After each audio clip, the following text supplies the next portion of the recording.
नमस्कार दोस्तों, मैं मनीष त्रिपाठी स्वागत करता हूँ अपने चैनल नॉलेज गुरुजी पर। ओ लेवल के एग्ज़ाम का शेड्यूल आ चुका है। ओ लेवल का एग्ज़ाम आपका 13 जनवरी से शुरू होगा।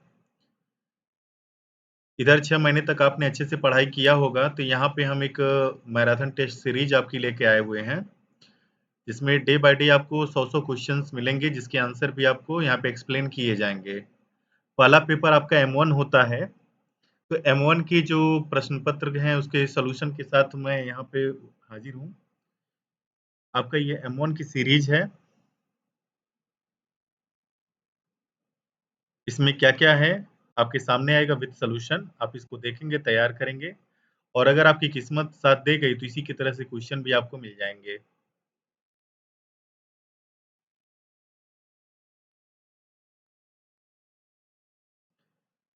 ठीक है, देखिए, ये आपके क्वेश्चन्स हैं और ये उसके सॉल्यूशन है, ठीक है? जैसे पूछा है which one is called the main memory of computer? Computer की मेन मेमोरी कौन होती है? तो देखिए, मेन मेमोरी वही होती है ना कि जब सिस्टम आपका स्टार्ट होगा, तो जो ऑपरेटिंग सिस्टम है वो जाके लोड हो जाएगा जिस मेमोरी में या कोई सॉफ्टवेयर वगैरह जो आप ओपन करेंगे, वो भी आपका उसी मेमोरी में जाके लोड होगा, वही कहलाती है मेन मेमोरी। मेन मेमोरी जो कंप्यूटर की होती है वो कौन होती है? क्लिक करेंगे आपको पता चल जाएगा, रैम होती है। रैम में सारा का सारा रनिंग डेटा आपका स्टोर होता है, ठीक है? दूसरे प्रश्न की तरफ हम चलते हैं। कह रहा है कि it is the call the heart of computer. यह कंप्यूटर का बेसिकली हार्ट होता है।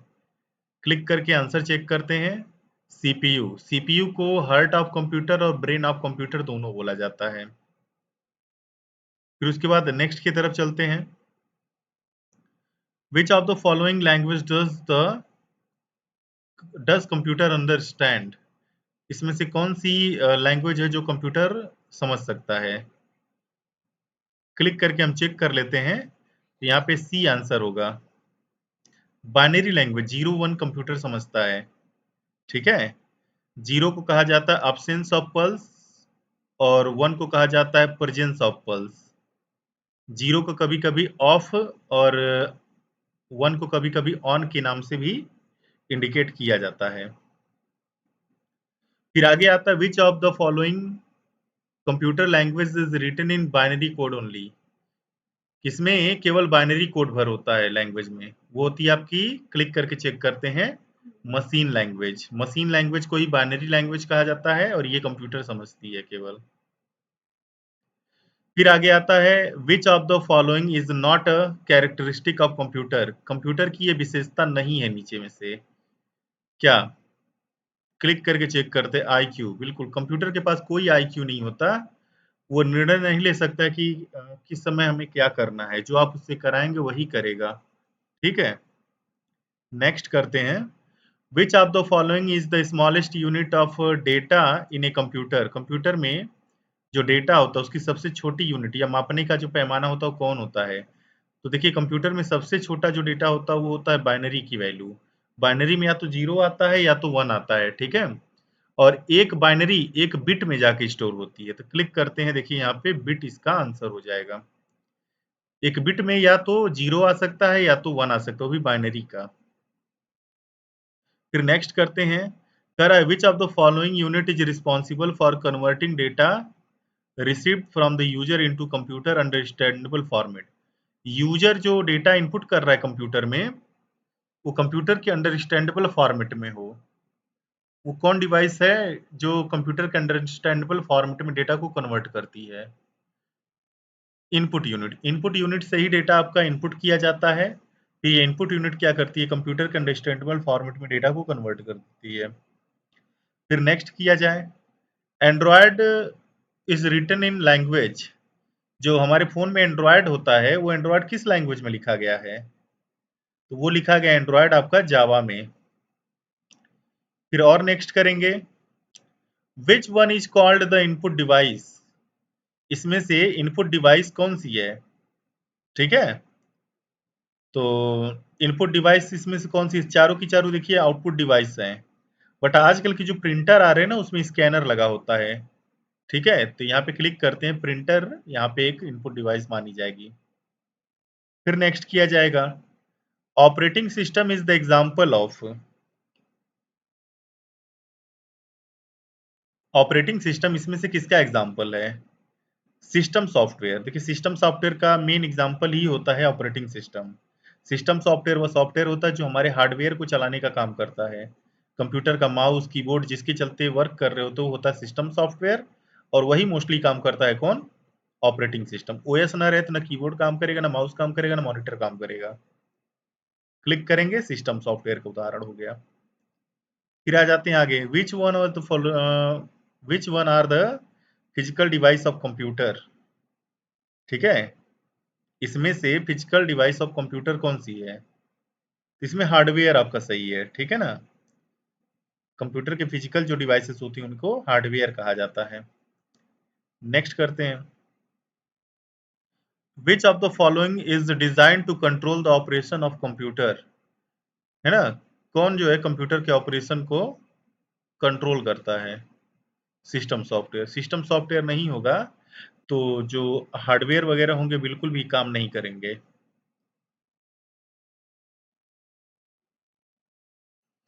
विच of the following define the assigned order among the characters used by the computer। Click करते हैं, कोलैटिंग सीक्वेंस।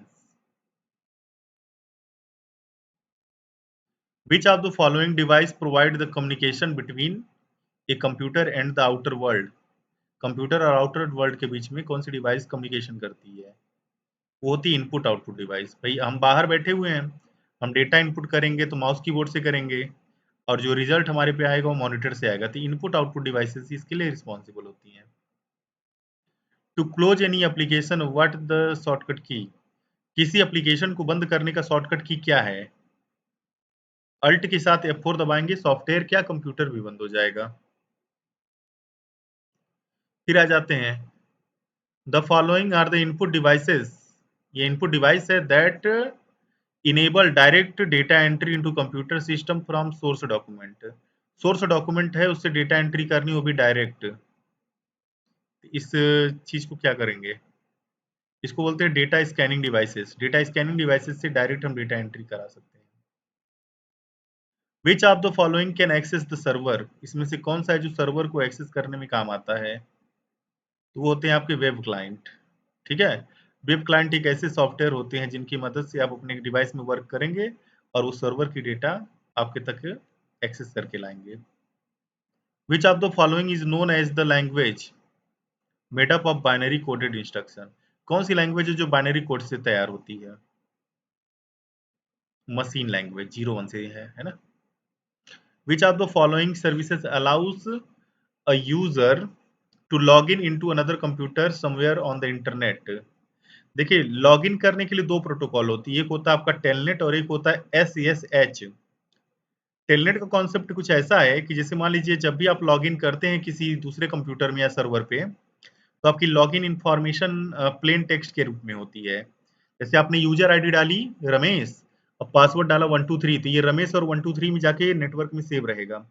अब इन द केस आपकी अगर login information को हैकर एक्सेस कर ले तो आपके खिलाफ भी वो यूज कर सकता है वो सारी इंफॉर्मेशन, आपके सिस्टम में बिना आपकी इंफॉर्मेशन के एंट्री कर जाएगा। उसी का एक सोल्यूशन दिया गया टेलनेट की जगह पे SSH सिक्योर सेल नाम की प्रोटोकॉल आई। अब सिक्योर सेल से ये होता है कि आप लॉगिन भी कर जाते हैं दूसरे कंप्यूटर में और आपकी लॉगिन इंफॉर्मेशन प्लेन टेक्स्ट के रूप में नहीं बल्कि वो एक सिफर टेक्स्ट के रूप में रहती है। इसको कोई एक्सेस भी कर लेता है तो पढ़ ही नहीं सकता कि क्या उसमें लिखा हुआ है। फिलहाल अभी के लिए इसमें SSH तो है नहीं, टेलनेट से काम चलाना पड़ेगा आपको। Which of the following is not a type of computer on the basis of operation। ये तीन तो कंप्यूटर होते हैं, रिमोट रिमोट होता है, वो कंप्यूटर तो होता नहीं है। इसको क्लिक करते हैं, देखिए रिमोट आ जाएगा। Which of the following invention gave work to the much cheaper microcomputer। है ना, मतलब माइक्रो कंप्यूटर किसके चलते बने? तो इसमें हो जाएगा माइक्रो प्रोसेसर। माइक्रो प्रोसेसर लगने से ही वो कंप्यूटर माइक्रो कंप्यूटर कहलाता है। Which of the following computers are lower than main frame computer in term of speed and storage capacity. कह रहा है कि मेन फ्रेम कंप्यूटर से कम स्पीड और स्टोरेज कैपेसिटी किसकी होती है? तो वो होती है मिनी कंप्यूटर की। देखिए सबसे कम होता है माइक्रो का, उससे ज्यादा होता है मिनी का, उससे ज्यादा होता है मेन फ्रेम का और सबसे ज्यादा होता है सुपर का। तो यहाँ पे अगर हम बात करते हैं तो आंसर हमारा होगा मिनी, क्योंकि माइक्रो तो दिया नहीं है। Language made up of binary coded instruction. कौन सी लैंग्वेज है जो बाइनरी कोड में लिखी गई होती है? ये होती है आपकी मशीन लैंग्वेज। 3 बार आ चुका ये। ए लाइट सेंसिटिव डिवाइस है that convert drawing printed text. Printed text है या ड्राइंग में कुछ लिखा उखा है ना? ड्राइंग में प्रिंटेड टेक्स्ट है और इमेजेस इनटू डिजिटल फॉर्म। इस तो कौन सा वो लाइट सेंसिटिव डिवाइस है जो ये काम करता है? ठीक है, वो होता है आपका स्कैनर। विच protocol provide email facility among different host. है ना? ईमेल फैसिलिटी किस प्रोटोकॉल के थ्रू विभिन्न प्रकार के होस्ट में पाई जाती है? तो ईमेल के लिए आपका देखिए 4 प्रोटोकॉल होते हैं बेसिकली। एसएमटीपी होता है आपका सिंपल मेल ट्रांसफर प्रोटोकॉल। ये सिंपल सी मेल दूसरे तक डिलीवर करता है। आईएमएपी होता है जो सर्वर पे डेटा को, मतलब मेल को एक्सेस करता है। जैसे मैं मेल सेंड करूंगा तो एसएमटीपी लेके जाएगी आपके तक, और आपके अकाउंट में मेल आ रही तो वो आईएमएपी लेके आएगा। ठीक है। और एक होता है एमआईएमई, वो मल्टीमीडिया प्रोटोकॉल, मल्टीमीडिया मेल होती है उसको एक्सेस करती है, सेंड करने के लिए होती है। और एक और होता है पीओपी 3। ये 4 प्रोटोकॉल होती हैं जो ईमेल से रिलेटेड होती हैं। ठीक है, यहाँ पे एसएमटीपी दिया हुआ है तो आंसर भी हमारा कौन सा होगा? एसएमटीपी ही होगा। बढ़ते हैं आगे तरफ। कह रहा है कि एक्सेल में किसी फार्मूले को स्टार्ट करने के लिए क्या एंटर करेंगे? तो यहाँ जवाब है एंटर इक्वल, सॉरी। फिर आते हैं आगे की तरफ। कह रहा है कि 5वां जनरेशन का कंप्यूटर किस पे आधारित था? तो आधारित था एआई पे, आर्टिफिशियल इंटेलिजेंस पे। 29वें में आते हैं। माइक्रो प्रोसेसर वाज इंट्रोड्यूस इन किस जनरेशन में? कौन सी जनरेशन में माइक्रो प्रोसेसर इंट्रोड्यूस किया गया था? चौथे जनरेशन में किया गया था। जीयूआई का पूरा नाम क्या होता है? ग्राफिकल यूजर इंटरफेस होता है। देखिए सॉफ्टवेयर के 2 इंटरफेस होते हैं, एक होता है जीयूआई, एक होता है सीयूआई। तो ग्राफिकल यूजर इंटरफेस हो जाता है जीयूआई और कैरेक्टर यूजर इंटरफेस हो जाता है आपका सीयूआई।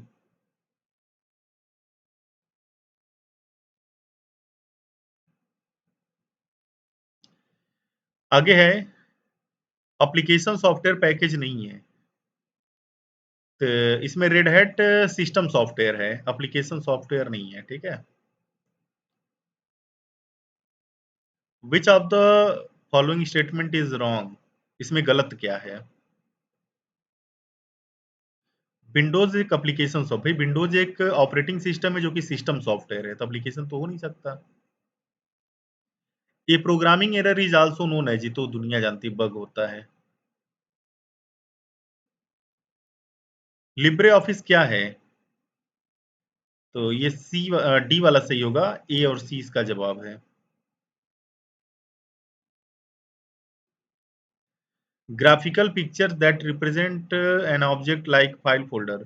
फाइल फोल्डर को कौन रिप्रेजेंट करता है? तो वो होते हैं आइकन। एक आइकन फाइल या फोल्डर को रिप्रेजेंट करता है। फिर आगे आता है which one of the following is not an advantage of magnetic disk storage. Magnetic disk storage का ये एडवांटेज नहीं है क्या? मतलब सारे ही नहीं है ना, ये सब दूसरे डिवाइसेस के एडवांटेज हैं। Size of commonly use floppy disk. 3.5 inch की फ्लॉपी कॉमनली यूज की जाती थी। वैसे फ्लॉपी में 8 इंच का भी आता था डायमीटर का, 5.25 का आता था, सबसे लास्ट में 3.5 वाला आया था जो 1.44 एमबी तक का डेटा स्टोर कर सकता था। IC chip used in computers is made of. IC बनता है सिलिकॉन से। Which of the following operating system is produced by IBM? OS2। Processor part which perform arithmetical and logical operation is called as. Processor का वो कौन सा part है जो arithmetic और लॉजिकल कैलकुलेशन करता है? That is ALU. प्रोसेसर में दो चीज होती है, कंट्रोल यूनिट और arithmetic logic unit. Control unit का काम होता है कि जो भी डिवाइसेस हैं कंप्यूटर में उन सब पे वो कंट्रोल करती है कि कौन डेटा लेगा, कौन प्रोसेस करेगा, कौन आउटपुट देगा। जबकि प्रोसेसिंग का काम कौन करता है? Arithmetic logic unit. तो सीयू और एएलयू दोनों से मिलकर ही सीपीयू बनता है। स्कैनर क्या है? स्कैनर एक प्रकार का क्या है भैया? ये इनपुट डिवाइस है। इनपुट आउटपुट आप पढ़ डालिए, बहुत ही आसान टॉपिक है सब। कट का shortcut key control X, copy का shortcut key control C, paste का shortcut key control plus V, find and replace control H, undo shortcut key control Z. File delete करेंगे तो कहाँ जाके स्टोर होगा? कूड़ेदान में, रिसाइकिल बिन।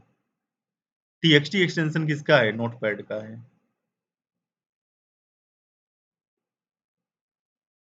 सिस्टम सॉफ्टवेयर का उदाहरण है कौन? यूनिक्स।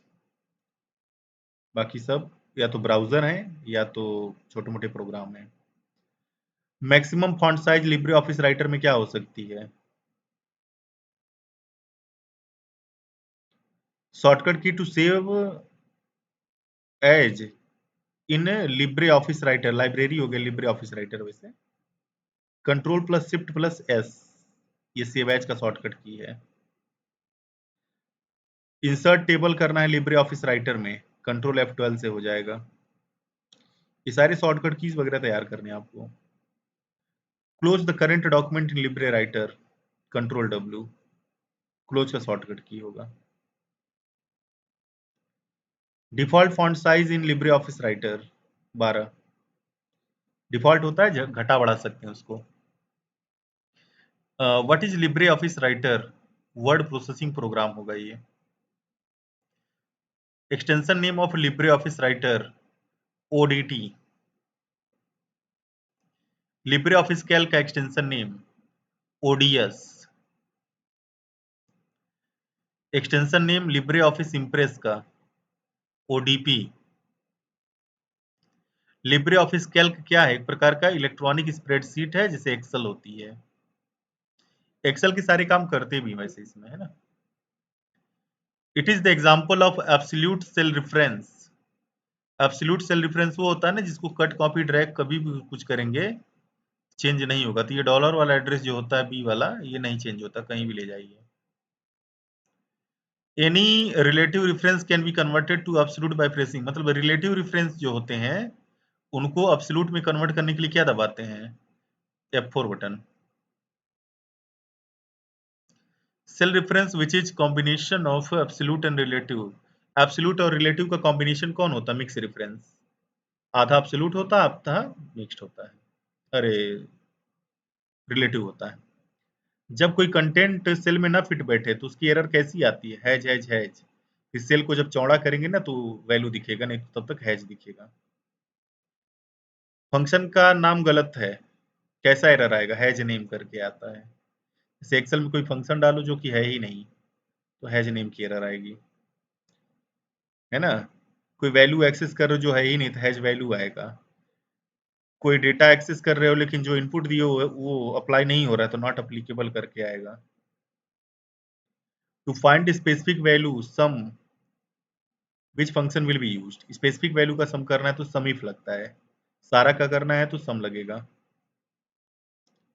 लिब्रे ऑफिस कैल्क में कस्टम लिस्ट को शॉर्ट लिस्ट के नाम से जानते हैं। एक्सेल में कस्टम लिस्ट होती है और वही कैल्क में आपकी शॉर्ट लिस्ट हो जाती है। Which key will be used to move the cursor in the beginning of the line. Cursor को लाइन की शुरुआत में रखना है। होम बटन दबा दीजिए, एकदम शुरू में कर्सर पहुंच जाएगा आपका।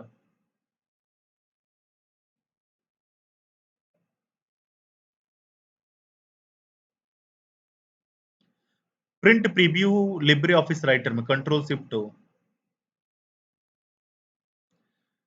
सुपर स्क्रिप्ट शॉर्टकट की क्या है? Control plus shift plus S.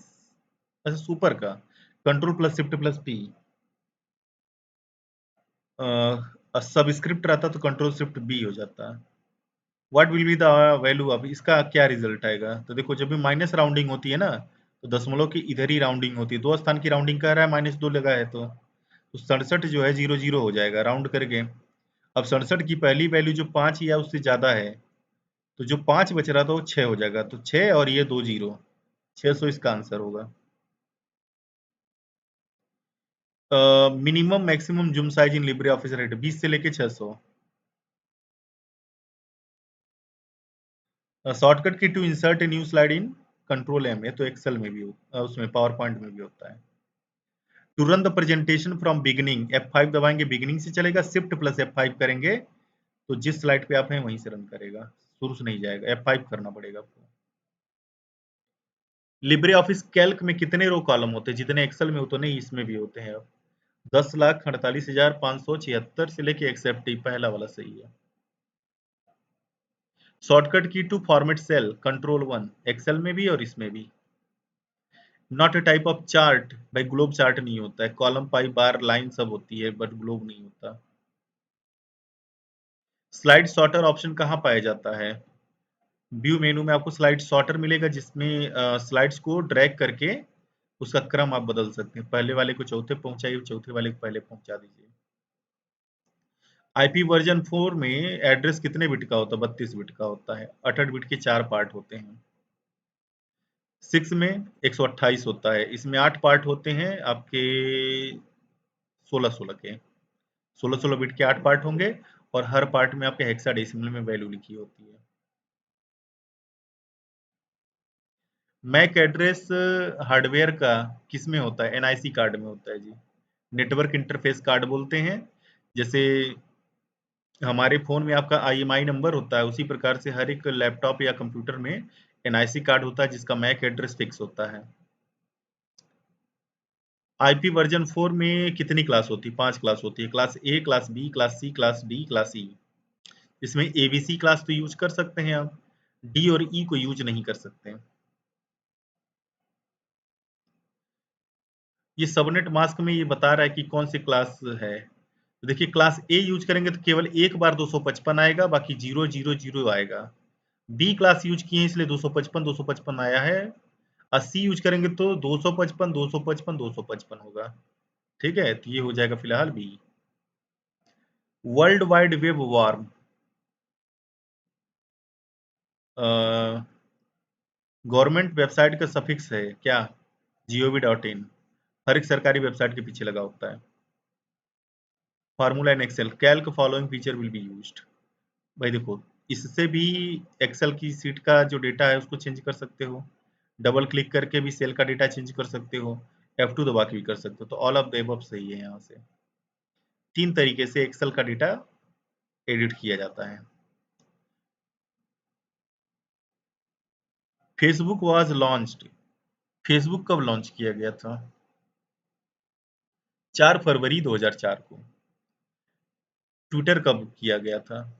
21 मार्च 2006 को। इंटरनेट का डेवलपमेंट कब हुआ? अर्पा नेट वही आया था, अर्पा कंपनी, अर्पा एजेंसी के द्वारा बनाया गया था। एडवांस्ड रिसर्च प्रोजेक्ट एजेंसी बोलते थे उसको। 1969 में ही बन गया था। ई गवर्नेंस सर्विसेज को एक्सेस करना है, उमंग ऐप यूज करेंगे। करंट स्लाइड से प्रेजेंटेशन रन करना, शिफ्ट प्लस F5। OLX क्या है? ये कंज्यूमर कंज्यूमर टू कंज्यूमर या कस्टमर टू कस्टमर ई गवर्ने क्या बोलते हैं, ई कॉमर्स सर्विस है।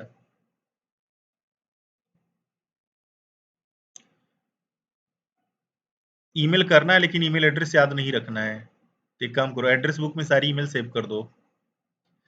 जैसे मोबाइल नंबर फोन बुक में सेव हो जाती है, उसी प्रकार से जो ईमेल क्लाइंट होते हैं उसमें एड्रेस बुक में ईमेल आईडी अलग अलग नाम से सेव कर देते हैं। तो उससे ईमेल आईडी याद करने की जरूरत नहीं होती, इंसानों के नाम पे भेजते हैं, ईमेल आईडी अपने आप यूज हो जाती है। What is the full meaning of Umang? ठीक है। What is the full form of RTGS? Real time gross settlement. NEFT का पूरा नाम क्या होता है? National electronic fund transfer. Which of the following is not a benefit of internet banking? भैया internet banking से हायर रेट ऑफ इंटरेस्ट नहीं मिलता, बाकी सब कर सकते हैं। What is Aadhaar seeding? Bank account से आधार लिंक करना। इंडियन करेंसी जो हमारी रॉ वाली है वो कब अडॉप्ट की गई? 15 जुलाई 2010 को। Bank industry faster processing large volume of cheque, मतलब वो चेक प्रोसेसिंग की बात हो रही, तो MICR करता है ये। तो फिलहाल अभी 100 प्रश्न हैं आपके जो ओ लेवल के पहले पेपर के हैं।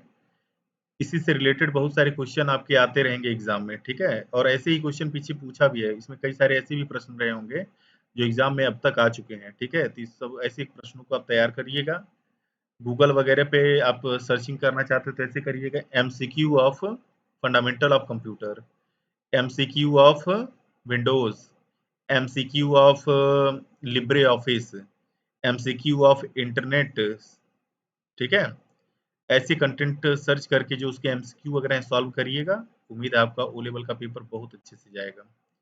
और जब आपके 2 पेपर हो जाते हैं, तो 2 पेपर पास करने के बाद ओ लेवल में आपको प्रोजेक्ट जमा करना पड़ता है। आपके इंस्टीट्यूट वाले प्रोजेक्ट के लिए आपसे ₹600, ₹700, कहीं-कहीं ₹1000-1200 भी ले लेते हैं। All over India open rate है आपका 299 में मैं पूरा का पूरा प्रोजेक्ट आपका करवा दूँगा, ठीक है? 299 में मैं प्रोजेक्ट करा भी दूँगा, उसको सेंड भी करा दूँगा, ठीक है? गारंटी के साथ। लगभग मैंने 1200-1300 लोगों के अब तक प्रोजेक्ट सबमिट करवा दिया है, ठीक है ना? और करना क्या होगा आपको, आपको अगर यूज़र आईडी पासवर्ड अपना पता है, ठीक है? तो उसमें देखिएगा प्रोजेक्ट सबमिशन का ₹100 की आपकी फ़ी लगती है। वो फ़ी आप नाइलेट को पेड कर दीजिएगा, जो रजिस्ट्रेशन नंबर है, वो मुझे व्हाट्सएप पे मैसेज कर देंगे, व्हाट्सएप नंबर यहाँ पे दिया हुआ है, ठीक है? उसका ट्रांज़ैक्शन नंबर आप जो पेमेंट ₹100 का करेंगे, वो इस नंबर पे आपको हमें व्हाट्सएप कर देना होगा। साथ ही साथ आपका रजिस्ट्रेशन नंबर क्या है और आपका नाम क्या है, सही से लिख के दे दीजिएगा। और जिन लोगों को अपना यूज़र आईडी, रजिस्ट्रेशन नंबर या पासवर्ड नहीं पता है, ठीक है? वो आप ₹100 एक्स्ट्रा यहाँ पे जैसे 299 की जगह 399 करा दीजिएगा। डायरेक्ट मैं अपने अकाउंट से पेड कर दूँगा ₹100, बाकी 299 आपका जो प्रोजेक्ट का चार्ज होगा वो लगेगा। तो 299 ओपन चैलेंज है, पूरे भारत में कोई ही शायद आपका ओ लेवल का प्रोजेक्ट कराता हो। मैं कराऊँगा विथ गारंटी, ठीक है? अगर जिसको ज़रूरत होगी तो इस नंबर पे व्हाट्सएप करके संपर्क करेगा, ठीक है? अभी फ़िलहाल के लिए इतना ही, बाकी मिलते हैं नेक्स्ट वीडियो में।